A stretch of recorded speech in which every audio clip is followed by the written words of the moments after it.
GHMC section officer Immanuel ఇంటిపై ACB దాడుల్ని చేసింది.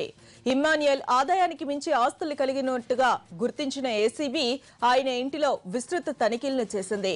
కూకట్పల్లి సర్కిల్లో సెక్షన్ ఆఫీసర్ గా పనిచేస్తున్న ఇమ్మాన్యుయల్ హైదరాబాద్, వరంగల్లలో 5 కోట్లకు పైగా విలువ చేసే విలువైన భవనాలు, ఫ్లాట్లు, ఇళ్ల స్థలాలు ఉన్నట్టుగా ఏసీబీ అధికారులు గుర్తించారు.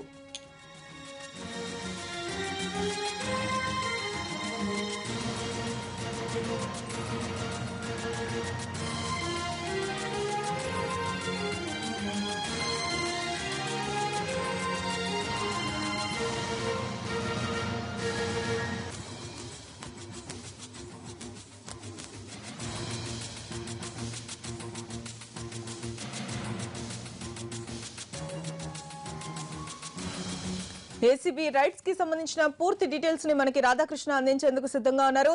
రాధాకృష్ణ, చెప్పండి, ఇమ్మాన్యుయల్ ఇంటిపై ఏసీబీ అధికారులు దాడులు చేస్తున్నట్టుగా తెలుస్తోంది. ఎంత మేర అక్రమ ఆస్తుల్ని గుర్తించడం జరిగింది? పూర్తి డీటెయిల్స్ ఇవ్వండి.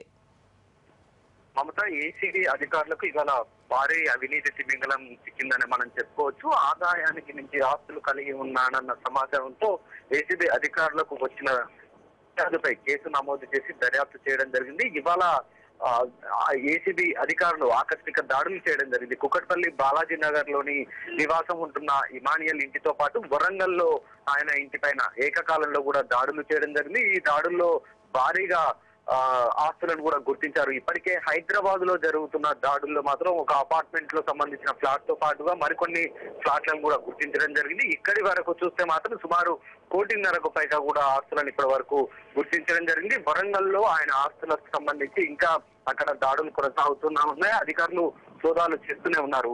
ప్రధానంగా జిహెచ్ఎంసీ సర్కిల్ లో, కుకట్పల్లి సర్కిల్ లో టౌన్ ప్లానింగ్ ఆఫీసర్ గా కూడా ఇతను పనిచేస్తున్నాడు. ఇతను ఆర్కిటెక్చర్స్, ప్రైవేట్ ఆర్కిటెక్చర్స్ తో కలిసి బిల్డర్లతో కుమ్మకై ఇతను అవినీతికి పాల్పడుతున్నట్లు ఏసీబీ అధికారులకు పక్కా సమాచారం ఉంది. గతంలో ఇతను ఒక ఇంటి యజమానిని బెదిరించి కూడా డబ్బులు డిమాండ్ చేయడం జరిగింది. దానిపైన కూడా కేసు నమోదు చేసేందుకు ప్రయత్నించినప్పటికీ బాధితులతో కలిసి కాంప్రమైజ్ చేసుకుని కేసు నమోదు కాకుండా ఇతడు ప్రయత్నించినట్లు కూడా ఆరోపణలు ఉన్నాయి. ఇప్పుడు ఈ రోజు జరుగుతున్న దాడుల్లో మాత్రం ఇటు వరంగల్లో, అంటే ఇతను ఇక్కడ ప్రధానంగా ఇక్కడ కుకట్పల్లిలో అతను ఉద్యోగం నిర్వహిస్తూ వరంగల్లో ఎక్కువగా ఇతను తన ఆస్తులన్నిటిని కూడా అక్కడ కూడబెట్టినట్లు కూడా అధికారులు గుర్తించడం జరిగింది. అందుకోసం ఇటు కుకట్పల్లిలోని బాలాజీ నగర్ లో ఉన్న ఆయన ఇంటితో పాటు వరంగల్లో ఉన్న ఆయన ఇంట్లో ఏకకాలంలో కూడా దాడులు చేయడం జరిగింది. ప్రస్తుతం ఇక్కడ డిఎస్పీ ఆధ్వర్యంలో ఒక బృందము, అలాగే వరంగల్లో డిఎస్పీ ఆధ్వర్యంలో మరొక బృందం ప్రస్తుతం దాడులు చేస్తుంది. ఇప్పటి వరకు సుమారు 5 కోట్ల మేరకు ఆస్తులను కూడా గుర్తించడం జరిగింది. ఇంకా సోదాలు కొనసాగుతున్నాయి కాబట్టి ఆస్తులు ఇంకా పెరిగే అవకాశం కూడా కనబడుతుంది. ఎక్కువగా ఇతను